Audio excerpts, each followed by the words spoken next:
नमस्कार, आप देख रहे हैं एसके लाइव। आपका समय, आपकी खबर। और फिलहाल आज हम आपके साथ इस वक्त जुड़ रहे हैं क्योंकि एक बेहद ही गंभीर प्रकाश पर्व के दिन प्रधानमंत्री मोदी जी जन संबोधन करते हैं और जन संबोधन में ये बताते हैं कि इन कानूनों को रद्द कर दिया गया है। ये कानून कब आए थे? 17 सितंबर 2020 को। उसके बाद क्या क्या हुआ ये सब आपने टीवी वगैरह पे देखा होगा। आज हम यहाँ पे आपके साथ जुड़े हुए हैं, जैसा कि हमारा टैगलाइन देख के अब तक आप लोग समझ चुके होंगे कि इन कानूनों के रद्द होने से किन्हें फायदा हुआ और किन्हें हुआ नुकसान।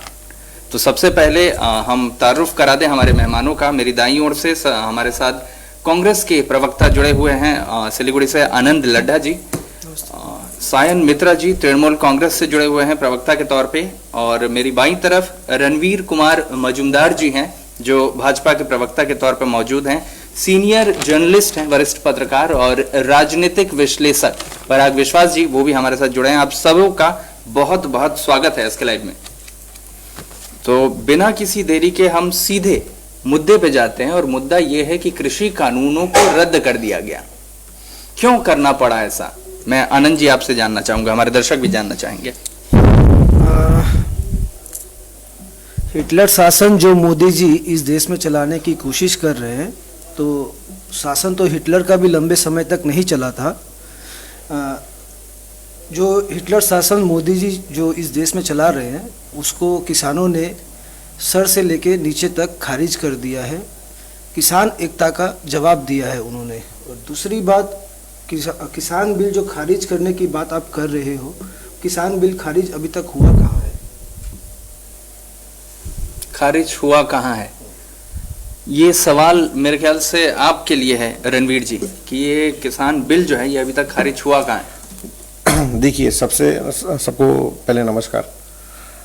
सबसे पहला बात जो है, ये जो हम लोग आज यहाँ पे डिबेट में बैठे हैं रिगार्डिंग फार्म बिल, किसान बिल, तो ये एक्चुअली ये कोई लोकल मुद्दा नहीं है। तो इसके ये एक नेशनल, रणवीर जी, असल में ये लोकल मुद्दा भी है। मेरा बात कंप्लीट होने दीजिए जी। तो ये कोई लोकल इशू नहीं है, this is a national issue. तो इसके लिए हमारे केंद्रीय एवं पार्टी की तरफ से प्रवक्ता लोग हैं, जो लोग को आप लोग माने अगर अपना मंच में बुलाइएगा तो आपका इसके लाइफ का टीआरपी शायद और ज्यादा बढ़ेगा, but that is a joke apart. But एक चीज क्या है कि ये जो आप लोग जो बोल रहे हैं कि मेरे कांग्रेस के मित्र भाई जो बोल रहे हैं कि हिटलर शासन, ऐसा कुछ नहीं है। ये मोदी जी का सेकेंड टाइम है, और देश के हित में मोदी जी जो अपना जो टीम को लेके जो सब कर रहे हैं देश को आगे। रणवीर जी, उनका सीधा सवाल है कि क्या कानून जो हैं वो रद्द हो गए हैं? देखिए, अभी जस्ट हमारे पीएम ने खुद माफी मांगा है सबसे, एवं बोला है कि रद्द हुआ है, ऐसा तो उन्होंने बोला है वी आर रिपीलिंग, ठीक है। May be there will be some modifications in future. नहीं, मॉडिफिकेशंस का कोई वो नहीं है। मेरा कहना ये तो कृषि कानून अभी तक जो हम मुद्दे पे बैठे हैं यहाँ पे, कृषि कानून रद्द होने के लिए, कृषि कानून रद्द अभी तक हुआ कहाँ है? मेरा सवाल ये है। नहीं, 29 के बाद जब अपना पार्लियामेंट खुलेगा, after that will be able to know what are the complications, और उसमें क्या क्या मॉडिफिकेशन करके जो करना है वो तो पीएम। मॉडिफिकेशंस की तो कोई जरूरत ही नहीं है इसके अंदर में, क्योंकि उन्होंने रिपील किया है। रिपील करने का मतलब ये है कि वो जो 3 कानून लेकर आए थे उसे वो उठा रहे हैं। हाँ, तो अभी तक तो जो उन्होंने बोला है, पर मेरा कहना यह है कि कृषि कानून अभी तक खारिज हुआ कहाँ है, क्योंकि ये तो उन्होंने अपने शब्दों में कहा है आकर। जुमलेबाजी की सरकार है। नहीं, देश के जुमलेबाज उन्होंने तो वैसे तो 15 लाख भी देने की बात की थी, पर अभी तक आया नहीं है।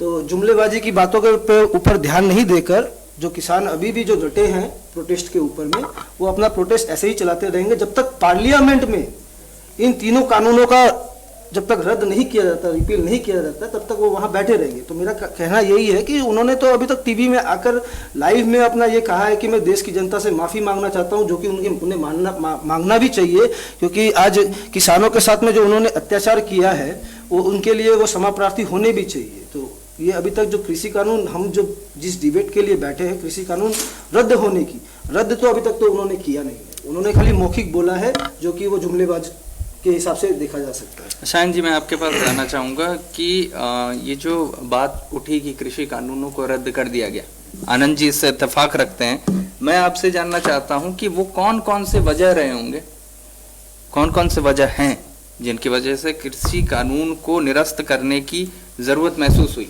प्रधानमंत्री जी को? मैं आप सबको शुक्रिया अदा करना चाहता हूँ कि इसके लाइव के इस प्रोग्राम में मेरे को बुलाया गया। उसके बाद मैं शुक्रिया अदा करना चाहता हूँ मेरे दल के सीनियर को, जो इतने बड़ी इशू पे मेरे को भेजने के लिए, इन लोगों को मैं शुक्रिया अदा करना चाहता हूँ।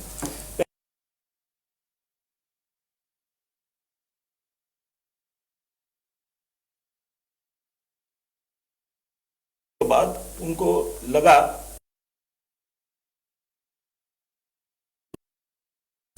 क्षमा मांग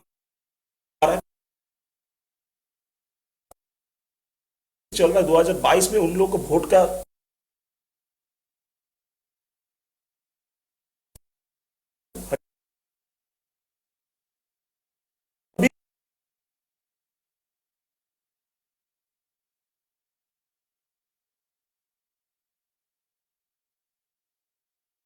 जब निर्वाचन चला था तो एक ही बात बोला था, ये दल सिर्फ वोट के राजनीति के विश्वास करते हैं, ये सब दल राजनीति के ऊपर और वोट ही इसको समझ में आता है। तो ये लोगों ने नारा लगाया था नो वोट टू बीजेपी, क्योंकि ये लोग जानते थे कि सिर्फ प्रोटेस्ट से नहीं होगा, सिर्फ कहीं पे कोई भी स्टेट के बॉर्डर में खड़ा होकर हम लोग प्रोटेस्ट किए जा रहे, ये प्रोटेस्ट इसको मतलब समझ में नहीं आएगा। इन लोगों को वोट में इनको हम लोगों को रोकना होगा। जब ये वोट इन लोगों को कम मिलना शुरू हो जाएगा, तब इनको पता चलेगा कि कृषि आइन हम लोगों को रोकना होगा कि नहीं होगा।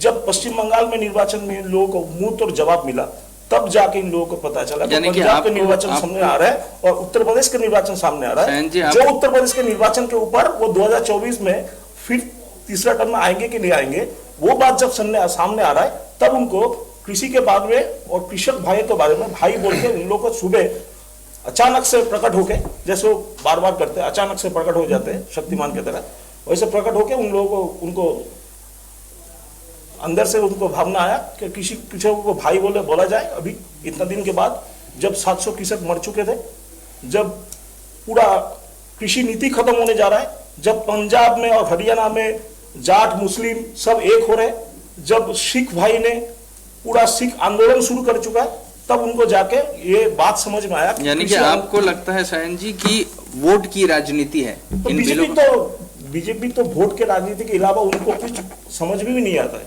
वो सिर्फ वोट के राजनीति के ऊपर चल के ये सब आइन कानून बनाते। नहीं तो आप एक बात पकड़ लीजिएगा कि संविधान में ऐसा कोई जगह नहीं है जहां पे कृषि आइन का जो बात, अभी ये कृषि जो 3 जो बिल आया हुआ है, ये कृषि आइन का बिल संविधान में कभी पेश हो ही नहीं सकता, क्योंकि कृषि आइन का जब बिल आना होता है तब संविधान में ये लिखा हुआ है कि कृषि का बात में स्टेट का बात पहले स्टेट की बात को पहले सुना जाए, उसके बाद ये कृषि कानूनों में किसी तरह यूनियनली उसको बजट में लाया जा सकता है। तो स्टेट का तो कोई बात ही नहीं सुना गया, और जो बिल आया उसकी बात में, यानी कि आपको साफ तौर से लगता है कि वोट की राजनीति है, वोट की राजनीति है। मैं आपसे जानना चाहूंगा पराग जी कि क्या लगता है, सिर्फ वोट की राजनीति की वजह से ही इन 3 कानूनों को रद्द करने की बात कही है प्रधानमंत्री जी ने? देखिए, डेमोक्रेसी में रिफॉर्म्स करना बहुत मुश्किल होता है जी, ये हमें मानना पड़ेगा, क्योंकि डेमोक्रेसी मेजॉरिटी बढ़ चढ़ कर बोलती है, इसलिए डेमोक्रेसी में रिफॉर्म्स करना बहुत मुश्किल होता है। मार्गरेट थैचर ये कहती थी कि हम 20% समय देते हैं रिफॉर्म्स को बनाने में और 80% समय देते हैं रिफॉर्म्स को बेचने में।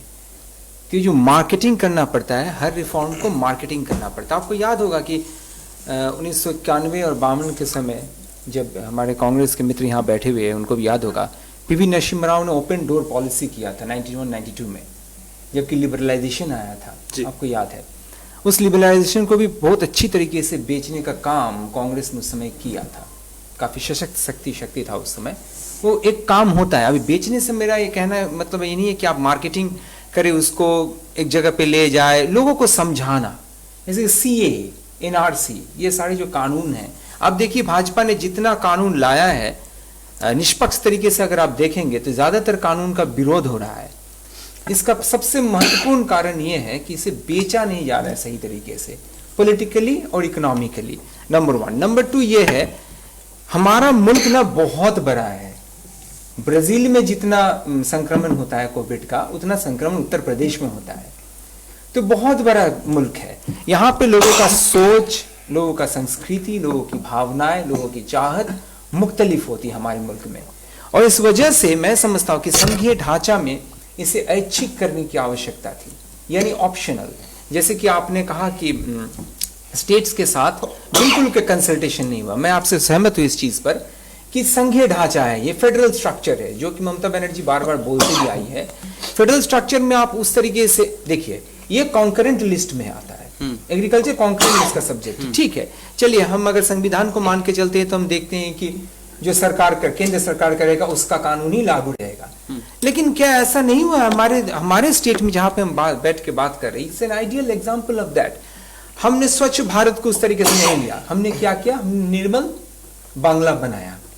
हमने आयुष्मान भारत को नहीं लिया, स्वास्थ्य साथी लिया। कोई बुरा हुआ क्या? लोगों को तो परिसेवा मिल रहा है ना। हमने उसी मैं आ रहा हूं उसी ढांचे में हमने किया है, अलग तरीके से किया है। ढांचा तो वही है ना। फिर हमने बेटी बचाओ बेटी पढ़ाओ को कन्याश्री किया है, और कन्याश्री सक्सेसफुल हुआ है, कामयाब हुआ है। इस बात से कोई इनकार नहीं कर सकता आज के दिन, आज के तारीख में।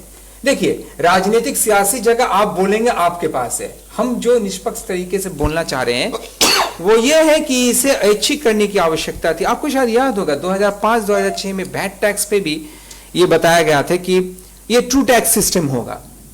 ये ओपन रूल है। एनआरसी सीए में भी वैसा करना चाहिए था कि हम बना रहे हैं कानून, आपको अगर इच्छा है तो आप लागू कीजिए अपने राज्य में, अगर इच्छा नहीं है तो आप लागू मत कीजिए। एनआरसी सीए एनआरसी की जब बात आ रही है तो मैं कंप्लीट कर लूँ जी, पूछिए एक मिनट।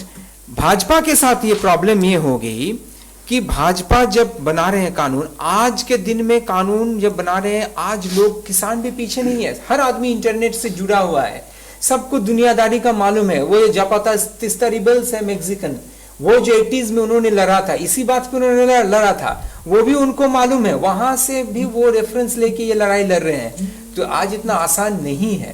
तो सबसे बड़ी मुल्क में हमारा सबसे बड़ा मुद्दा, मैं समझता हूं, इसे ऑप्शनल करना चाहिए था। और क्या होता कि भाजपा के जो स्टेट्स है वो तो करते, वो तो लागू करते। और वाकई में अगर ये बहुत अच्छा कानून होता तो भाजपा के लोग लागू करते, तो आपके पड़ोस के राज्य में हो रहा है, अच्छा हो रहा है, परिणाम तो सभी लोग लागू करते। और ये एमएसपी जो है ना, इसमें हम फंसे हुए हैं बुरी तरह। एमएसपी पर तो अभी भी बात होनी बाकी है, क्योंकि प्रधानमंत्री ने खुद कहा है कि एमएसपी को लेकर एक नई टीम गठित होगी। लेकिन इस बीच में कृषि कानून पे बहस हो रही थी, लेकिन बात उठी है सीए एनआरसी की। तो मैं उसमें और एक बात जोड़ना चाहूंगा, Jammu Kashmir.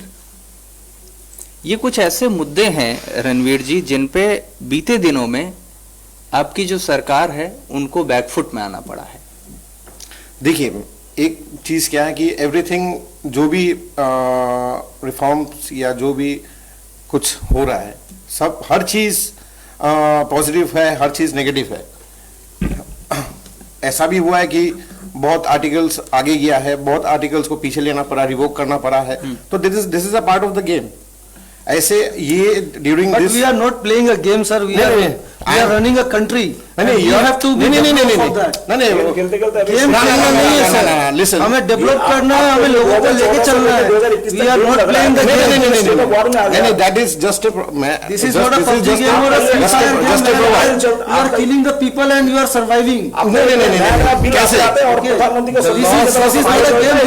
This is a country. मैं जस्ट यहाँ पे, if I can come in the loss of 700 farmers' life. More than 700, sir. More than 700 cannot be a बाकी का तो पता भी नहीं। It should not termed as game, I think. The farmers has been named as a Khalistani terrorist and whatever they are called. लेकिन मेरा यहाँ पे एक चीज कहना है, ये जो आपने कहा ना, बहुत अच्छा किया आपने। मैं दो शब्द में से खत्म करना चाहूंगा। लेकिन नहीं, मैं पहले हम रणवीर जी से पूरी बात पहले सुन लेते हैं कि क्या वजह है कि वो मुद्दे जो आपका चुनावी एजेंडा था, वो मुद्दे जिनके ऊपर जनता ने आपको अपना पूरा भरपूर सहयोग दिया, उन मुद्दों को जब आप लागू करते हैं, बिल का रूप देते हैं, तो आपको बैकफुट पे आना पड़ता है। देखिए, मैं तो फिर बार बार मैं वापस आपको बोल रहा हूँ, ऐसे बहुत सारे हम लोग का जो एजेंडा है, बहुत सारे जो हम लोग ने मैनिफेस्टो में डाला है, बहुत सारे चीज़ इम्प्लीमेंट भी हुआ है, बहुत सारा चीज़ हम लोग को बैकफुट में भी जाना पड़ा है। अब जो बात जो मेन है, ये जो हम लोग जो जिस मुद्दे पे आज है कि ये कृषि बिल जो है तो आपका पब्लिक डोमेन में आया है, तो उसी का डिस्कशन के लिए हम लोग यहाँ बैठे हैं।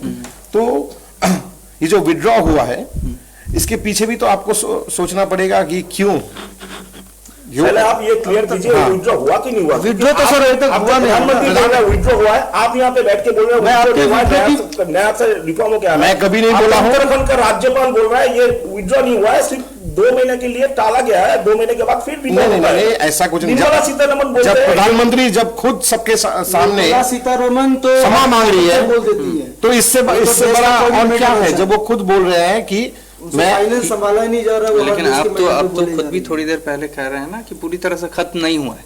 नहीं, ये नहीं, तो नहीं। आपके शब्द हैं। नहीं, पूरी तरह से खत्म। ये पार्लियामेंट में उन्होंने तो खुद मेंशन किया है। मतलब हैं। 29 को जो कृषि कानून के ऊपर में ये जो बात कर रहे हैं ये तो इनके संविधान में ही नहीं आता। तो ये किस रिफॉर्म पे बात कर रहे आपको हैं? इन्फॉर्मेशन दे रहा हूँ कि ये अगर ये जो कृषि बिल हम लोग के यहाँ पे बहस हो रहा है ना, ये कृषि बिल लागू हो जाता, ये कृषि बिल अगर सक्सेस भी हो जाता ना, तो पहले अगर ये कृषि बिल लागू होने के बाद सक्सेस होने के बाद अगर उत्तर प्रदेश निर्वाचन अगर जीत जाते तो नेक्स्ट पीएम कभी भी नरेंद्र मोदी नहीं होते। नेक्स्ट पीएम इन लोगों का होता आदित्य योगीनाथ। ठीक है, योगी आदित्यनाथ इन लोगों का पीएम का स्ट्रक्चर में आते। लेकिन ये that is a different issue. That is a नहीं बोल रहे हैं यहाँ पे स्टेट में आके यहाँ एक स्टेटमेंट दे रहे हैं। नहीं। पीएम बोल रहे हैं कि बिल हम विड्रॉ कर रहे हैं, यहाँ पे आपको बोल रहे हैं कि बिल हम लोग का विड्रॉ नहीं हुआ। तो वैसे ही वही चाहता है कि मोदी आए, इसीलिए बिल को लागू करना चाहिए। कोई नहीं चाहता। अरे इलेक्शन अगर नहीं जीतेंगे, इलेक्शन अगर नहीं जीतेंगे तो हम लोग कैसे बहस के ऊपर में मैं काउंटर करना चाहूंगा एक चीज के ऊपर में। जैसे कृषि कानून रद्द करने की बात कर रहे हैं, सबसे पहले तो जो मोदी जी आके जो सांत्वना पुरस्कार दे रहे हैं लोगों को क्षमा मांग कर, एक तो वो सबसे पहली चीज है कि उनके अंडर में ही नहीं आता है, वो सेंटर के अंडर में ही नहीं है कि वो कृषि कानून बनाए या उसे रद्द करे। क्योंकि हमारे संविधान में शेड्यूल 7 में जो यूनियन लिस्ट बनाई गई है उसमें 97 आइटम्स है जो सेंटर उसके ऊपर में कोई भी डिसीजन ले सकती है, कोई भी कानून बना सकती है। और लेकिन आनंद जी लेकिन कृषि कानून तो बना दिया ना इन लोगों ने। कानून बनाया, लागू कहाँ किया? आज किसान एकता ने प्रूफ किया कि वो उन्होंने लागू होने नहीं दिया अभी तक। वो आज भी डटे हुए सिंधु बॉर्डर पे, जो 700 से ऊपर किसान जो शहीद हुए वहां पे, वो प्रूफ करते हैं कि हमारे देश में जो हिटलर शासन जो चलने की कोशिश कर रहे हैं मोदी जी, वो उनके मंसूबों को सक्सेस नहीं होने देंगे। और ये इनके मैं ज्ञान के लिए ये बताना चाहूंगा कि स्टेट के पास में 66 आइटम ऐसे हैं जिनके ऊपर में स्टेट अपने कानून बना सकती है। और एक यूनियन कॉन्क्रीट लिस्ट है जिसमें 33 आइटम ऐसे हैं, 33 आइटम्स जिसके ऊपर में सेंटर और स्टेट बैठकर कोई भी कानून बना सकती है। तो जो इनके पास में जो यूनियन लिस्ट है, जो सेंटर के पास में, वहां पे एग्रीकल्चर 4 बार मेंशन किया गया है, पर कहीं पे भी ये नहीं लिखा गया है कि आप एग्रीकल्चर के ऊपर में कोई डिसीजन ले सकते हैं। और 8 बार ये स्टेट के अंदर में लिखा गया है उनके लिस्ट में कि आप एग्रीकल्चर के लिए कोई भी डिसीजन ले सकते हैं। ठीक है, और उसके बाद में अगर कॉन्क्रीट लिस्ट देखा जाए तो उसमें ये फूड सेफ्टी के फूड आइटम्स के ऊपर में आप डिसीजन ले सकते हैं जो सेंटर ले सकता है। अगर वो फूड आइटम्स को लेकर अगर ये बिल पास करवा रहे हैं तो स्टेट जो बैठी है जहां पे 8 बार लिखा हुआ है, स्टेट कहां अपना फायदा बना सकती है इस चीज को लेकर। तो आनंद जी ये बताए ना अभी कि आंदोलन कब तक चलेगा? आंदोलन जब पार्लियामेंट में ये बिल पास हो जाएंगे, उनके बाद में एमएसपी के उसके ऊपर में बात हो जाए, उसके बाद ये आंदोलन रद्द भी हो सकते हैं। उसके बाद हो सकता है आंदोलन दीपू जी, बंगला में कहावत है, जैसे कि आप बोल रहे थे, बंगला में कहावत है कि I don't know whether the listeners will able to understand it, I will translate it in Hindi as well, कि भाबिया कुड़ियों काज कुड़िया भाभी होना। भाजपा सरकार ने बार बार ये सर आपकी एक बात पे मैं ये बोलना चाहूंगा, मैं आपके समर्थन में बोल रहा हूँ, मैं आपको समझा दूं बांग्ला में। প্রধানমন্ত্রী আমি বলছি অ্যাবসলিউটলি ভালো কাজ করেছে। আমি যেটা বলছি, যেটা আপনি বলেন, जैसे कि आप बोल रहे थे कि ये स्टेट कंकरेंट यूनियन लिस्ट में जो आप बोल रहे हैं आइटम्स, इतना बहस में जाने की जरूरत ही नहीं थी। अगर हम इसे ऑप्शनल कर देते, जरूरत होती है क्योंकि जिनके पास ज्ञान नहीं है, if we had done it optional. जून से जब ये बिल आने का बात चल रहा था, उसी टाइम में सरकार को समझ में आने, मैं आप ही लोगों के हेल्प के लिए एक चीज बता रहा हूँ। 2016 के 25 अप्रैल से लेकर 25 अप्रैल में ट्रेड यूनियन के आंदोलन की वजह से 8.7% का फाइनेंस मिनिस्ट्री का इंटरेस्ट रोल बैक किया गया। बीजेपी के द्वारा।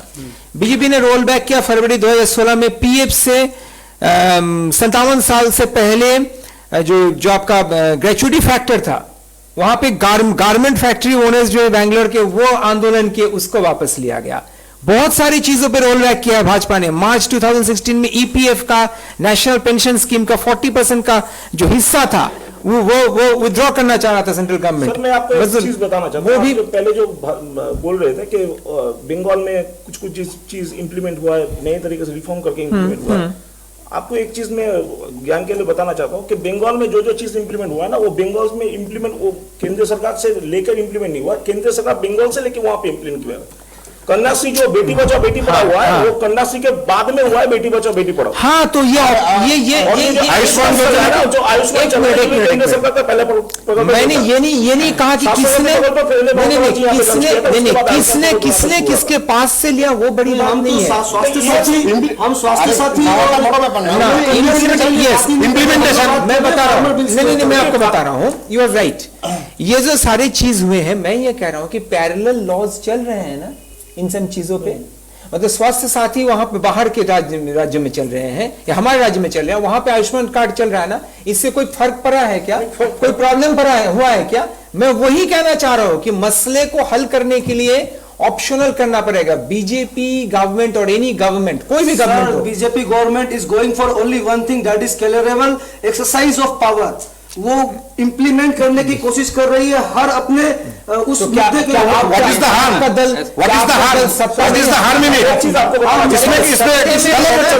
भूल गया नहीं सत्य में रहना हर कोई कृषि बिल के चलते हैं। गलत क्या है इसमें?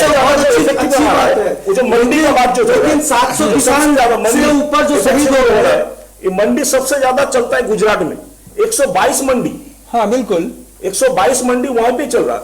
तो मैं आपके जानकारी के लिए एक और चीज दे दूं कि जो किसान वहां पे सरहद पे बैठे हुए ना सिंधु बॉर्डर में, और जो आंदोलन में जुटे हुए, जो मुखालिफत कर रहे हैं, मजम्मत कर रहे हैं इस कानून का, उनमें से ज्यादातर किसान रईस किसान हैं।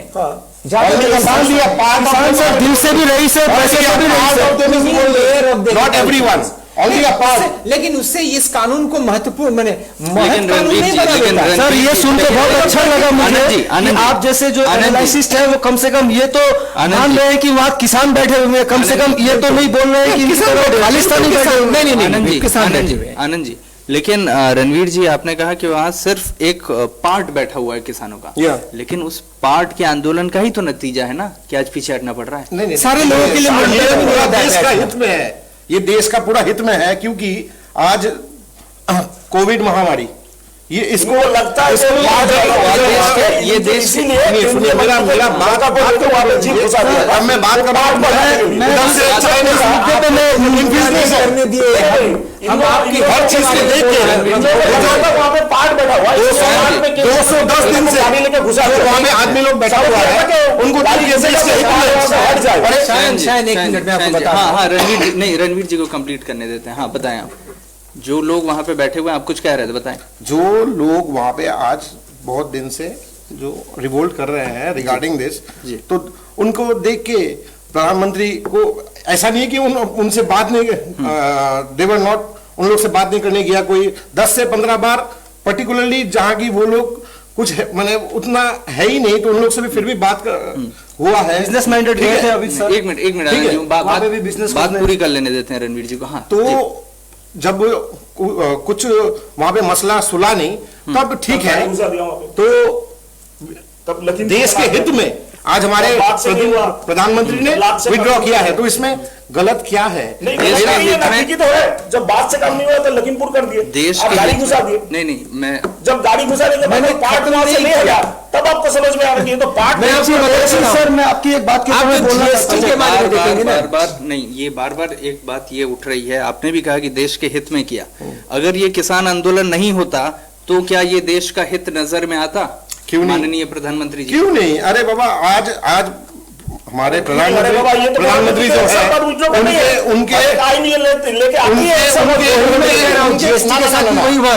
उनको ये जो है जीएसटी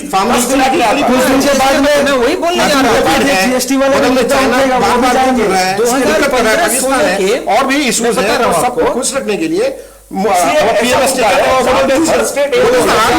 एक्चुअली ये लोग तो इलेक्शन जीतने के लिए ऐसा 15 इलेक्शन जीतना अगर है तो व्हाट इज द हार्म? इससे और बेटर कुछ सर मैं इससे और बेटर में रोशनी डालना चाहूंगा सर मैं इस बात की इस मुद्दे पे एक रोशनी डालना चाहूंगा।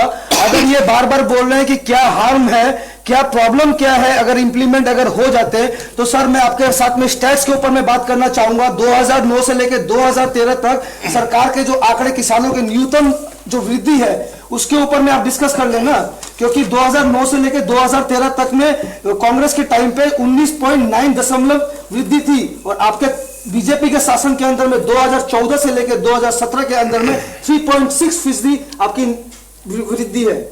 ये दोनों जो बोलना चाह रहे हैं मैं बता देता हूं, ये दोनों बोलना चाह रहे हैं कि सत्ता में आने में कोई हर्ज नहीं है, लेकिन गलत तरीके से सत्ता हथियाने का कोशिश करना गलत है। सर आप यही बोलना चाह रहे हैं ना आप लोग? सही तरीके से बेच नहीं पा रहे आपने कहा। আপনাকে দিচ্ছি মাননীয় প্রণব মুখার্জি একটাই কথা বলেছিলেন যে বহুমত সংখ্যা দিয়ে তৈরি করা যায়, কিন্তু সেই বহুমতকে সহমত তখনই করা যায় যখন সবাইকে নিয়ে বসা যায়। অ্যাবসলিউটলি সেটাই আমি বলছিলাম। এরা সেই সহমতের সরকারটা কোনোদিনই अरे তৈরি করতে পারবে না। 2015-16 था मेरे बोलছিলাম शायद 2015-16 में बजट में मिनिमम ऑल्टरनेटिव टैक्स रखा गया था, वो भी आंदोलन के बाद गलत फैसला मान के सितंबर में कुछ महीने बाद ही उसको वापस लिया गया। बहुत सारा आज पेट्रोल डीजल का जो कीमत है, ये तो मुल्ला नसरुद्दीन का एक कहानी है पुराना कि आप एक क्राइसिस बना देते हैं फिर उसको आप विड्रॉ करते हैं। सर विड्रॉ नहीं है, ये सही तरीके से आप जो बोल रहे हैं ना, बेचने की कोशिश नहीं कर रहे हैं, विड्रॉइंग थिंग ये सही तरीके से बोल रहे हैं। BJP is not every time it's not withdrawing. सबसे ज्यादा सर डिमोनेटाइजेशन, जीएसटी सब government also to withdraw withdraw what? their cess on petrol and diesel. That when is you are talking about something, you should have the sir आपको पहले BJP और bill withdraw करना में नहीं मैंने इनको counter किया है, मैंने इनको काउंटर किया है, काउंटर ही नहीं मैंने बोला नहीं मेरे को बात ही नहीं हुआ है। इनकी बात से मुझे यही लग रहा है कि खुले में शौच करना नहीं है पर बाथरूम बनाना नहीं है, और खुले में सेस जो विड्रॉ करने की बात है ये कह रहे हैं, इनका कहना है वही पुराना मुद्दा कि सेस तो केंद्र सरकार ने तो घटा दिया है, तो राज्य सरकार क्यों नहीं घटा रही है। इसके बाद आप शायद ये भी कहेंगे कि बिलेती शराब के दामों को घटा दिया गया है। पेट्रोल पूछिए के ऊपर आनंद से पूछिए पेट्रोल डीजल बात क्या करेंगे। 2015 में राष्ट्रीय की जो आमदनी खेती से होती थी वो 18.2 थी और इनके समय में जो खेती से आमदनी हो रही है वो 4.2% जो हुआ था रेल भाड़ा, आपको याद होगा बढ़ोतरी हुई थी, इजाफा हुई थी, उसको भी आंदोलन पे वापस ले लिया। नहीं, इससे क्या हो रहा है ना, इससे तभी आपने देखा 4 जो लेबर लॉज है उसमें भी आंदोलन हो रहा है। इसको आप लोग किसी भी इसको मुल्क के किसी भी राजनीतिक दल को इसको बढ़ावा नहीं देना चाहिए, क्योंकि ये अगर कल्चर बन जाती है ना, कानून गलत बनाना, उसको सही तरीके से विदाउट कंसल्टेशन बनाना, फिर उसको वापस लेना, आप मानिए कितना क्षति पहुंचा है। कृषि कानून जो जुमलेबाजी जो नेशनल टीवी में आके की गई है ना, वो सिर्फ पंजाब के लिए की गई है, क्योंकि ये जुमलेबाजी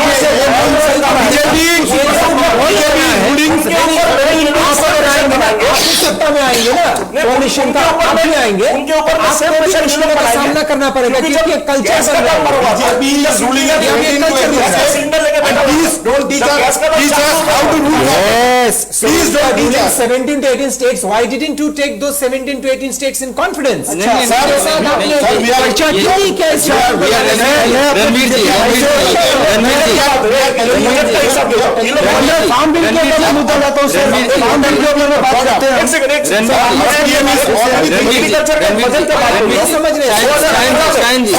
नुकसान बीजेपी को खुद हो रहा है नुकसान। सर बीजेपी आनंद जी एक मिनट मैं एक बात बस कहना चाहता हूं रणवीर जी कि लोकतंत्र में ये कहना कोई आपको टीच नहीं कर रहा है कैसे गवर्नमेंट चलाता है, लोग अपनी अपनी बातें रख रहे हैं।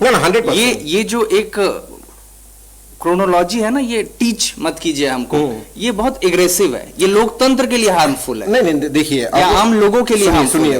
ये देश के लिए कैसे कैसे देश चलाना है, ये हमारे पीएम को अच्छा से पता है। कौन सा क्या विड्रॉ करना है, कौन सा लागू करना है। हो सकता है कि हर चीज हर टाइम पे ना हो। आप यहाँ देश चलाना पीएम को बहुत अच्छे से आता है। सरसों तेल का दाम 220 रुपए लीटर है, ये लोग 2018 में पेट्रोल एग्रीकल्चर के दाम 100 से ऊपर है। पराग जी, देश को नोटिस चलाना कीजिएगा। अच्छे से आता है ये पीएम लोग 2018 में एग्रीकल्चर का बजट बनाए थे। बजट जब पहला जब बजट हो रहा था, बजट के टाइम में इन लोगों ने घोषणा किया 1050 करोड़, 1050 करोड़। उसके बाद रिवाइज बजट आया। रिवाइज बजट तो टीवी में आता नहीं, जब टीवी में जो आता है उसमें बोल दिया 1050 करोड़ हम एग्रीकल्चर में दे रहे हैं। उसके बाद रिवाइज बजट आया, रिवाइज बजट ने इसको कर दिया 500 करोड़, मतलब 550 करोड़ वहां पे आउट, जो टीवी में नहीं आया। मैंने आपको उसके बाद 2019 क्या में जो टीवी में आया, उसके बाद 2019 में उन लोग किया। हम लोग तो पहली बार 500 करोड़ के बजट किए थे, लेकिन अभी इस बार हम लोग 600 करोड़। सायन जी, सायन जी हिंदी अब मैं इसमें देखना चाहूंगा। भाजपा ये कहना चाह रही है कि सुबह के भूला अगर शाम को लौट के आए तो उसे भूला नहीं। सर मैं आप बार-बार इस तरह आप करोगे। पॉकेट नहीं मैं सायन जी का कुछ लेकिन- जवाब देना लेकिन- चाहता हूं। लेकिन नहीं, मैं सायन जी का नहीं। जवाब देना चाहता हूं। जो इन्होंने बोला है कि 1050 करोड़ रुपए सैंक्शन किया था, पर वो आते आते 500 करोड़ हो गया। आते नहीं, ये लोग रिवाइज बजट करते हैं। रिवाइज का वही आते आते वो 500 वही करोड़ मुद्दा हो है, गया। आप वही बोल रहे जो मैं कह रहा था आपसे। इसको भी एक बात बता तो ये जो 500 करोड़ देख रहे हैं ना, ये 500 करोड़ में नहीं आया था। रिवाइज बजट का जो 500 चलो करोड़, ठीक है। रिवाइज बजट का जो 500 करोड़ आया था, उसमें आया था 458 करोड़। नहीं, लेकिन सर, उसमें भी आपको तो मैं वही बोलना चाहता हूँ, जो 550 करोड़ आप जो बोल रहे हैं ना, कहाँ गायब हो गया। तो मैं यही बोलना चाहूंगा कि नेता और गोदी मीडिया को खरीदने के लिए पैसे चाहिए, क्योंकि कहीं पे सरकार बनाने के लिए नेता लोगों को खरीदना भी तो पड़ता है और गोदी मीडिया को पेमेंट भी तो करना पड़ता है, क्योंकि उनकी वो जो चाटुकारिता है वो चलाने के लिए। और टाइमिंग भी बहुत गलत है। आनंद जी, बंगाल के आनंद जी, बंगाल से ये लोग 42,000 एक किसान बात का एप्लीकेशन जमा लिया। अच्छा, सबसे मजे की बात यह है नहीं, जब कि यहाँ पे बीजेपी बार बार ये कहती है कि हम किसानों की आमदनी डबल कर देंगे, पर 2016-17 के बाद से किसानों की क्या आमदनी है उसका डाटाबेस आना ही बंद हो चुका है। तो ये क्या डबल करके देंगे? क्या 5 रुपए का 10 रुपए करके देंगे, जो उनका 5,000 पहले की कमाई थी? रणवीर पर जी, ये डाटाबेस देने के लिए तैयार ही नहीं है। सेंट्रल गवर्नमेंट हैज ऑलरेडी जो हुआ है सीड्स, बीमा, बाजार, ये तीनों में हम लोगों ने सर, वो जो काम किया है मैंने, हम लोगों ने, और ऊपर से गुड क्वालिटी सीड, नीम कोटेड यूरिया, माइक्रो इरिगेशन, ये सब आप लोगों को दिखाई नहीं दे रहा है। यूरिया का दाम भी तो देख लीजिए कि मार्केट में कितना यूरिया का रेट बढ़ा है। कहाँ पे दिखाइए वो लोग। अरे जो आ रहा है इसीलिए ना, पता नहीं आप लोग अगर आपके पास में हो जाता है। सब कुछ है, अगर आपके पास में बेटर क्वालिटी का सब कुछ है, तो आप सेकंड बिल में जो सेकंड बिल आप लोगों ने लाए, वो सेकंड बिल का तो मुद्दा ही है ये कि कंपनी अच्छे क्वालिटी का हाथ में तो इनके पास ही है, क्योंकि पतंजलि भी तो इनके पास ही है, क्योंकि पतंजलि तो सर हर चीज अच्छा ही बनाती नहीं, है। अगर लेकिन आनंद जी, सायन जी, प्रोडक्ट क्वालिटी प्रोडक्ट के चलते ये लोग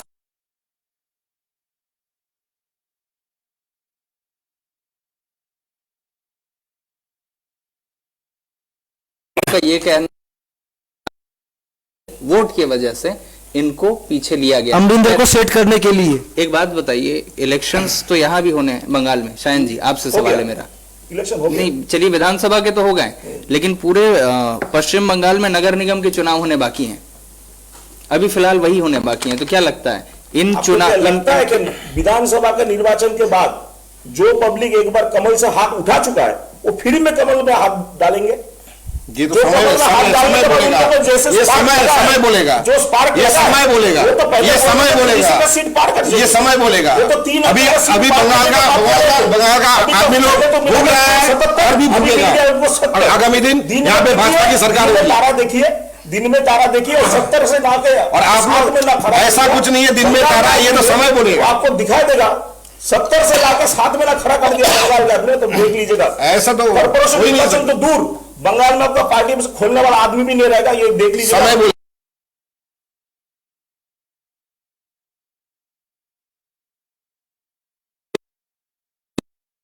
very ended, मैं बता रहा हूँ, सबसे बड़ा मुश्किलों का सामना जो करना पड़ रहा है भाजपा को, मैं आपको बता रहा हूँ। एक मिनट में खत्म कीजिए पर एकदम अंतिम। ये ऐसा है कि इसका टाइमिंग जो था ना वो गलत था, ये मैसेज गलत गया है। जैसे ही सी वोटर और दूसरे सब समीक्षा में निर्वाचन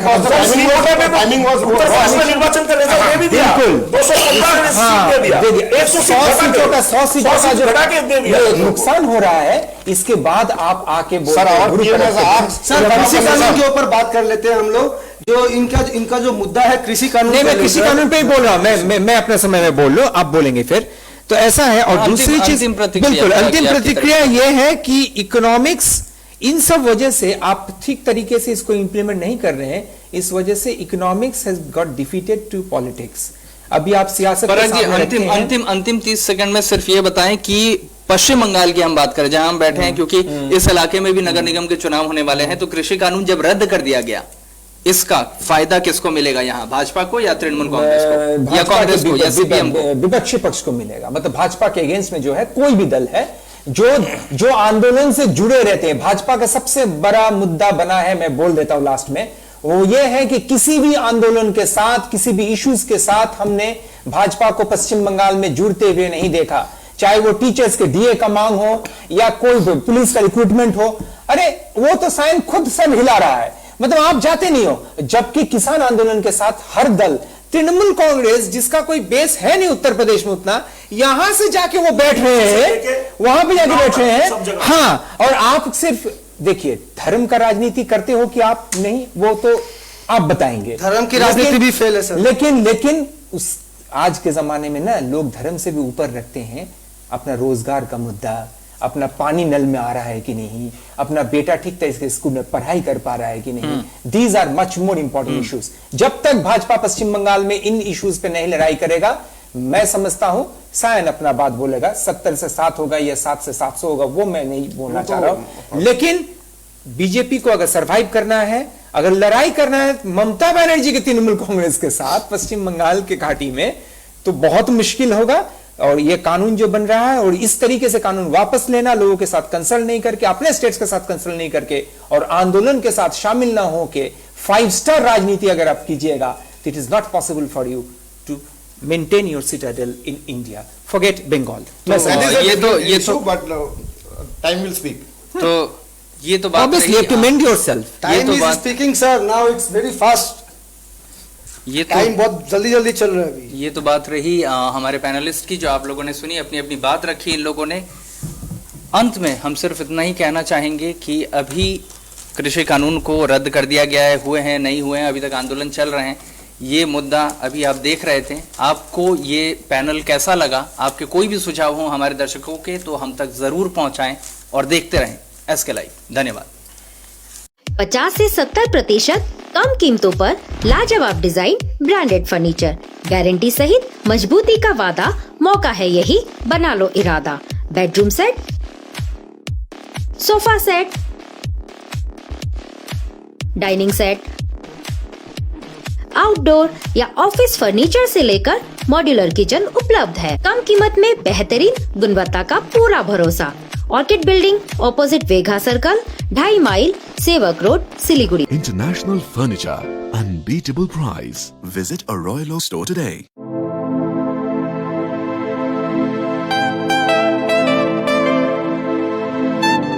This is the membrane door made with a block board, 2000 rupees for a general door size per piece.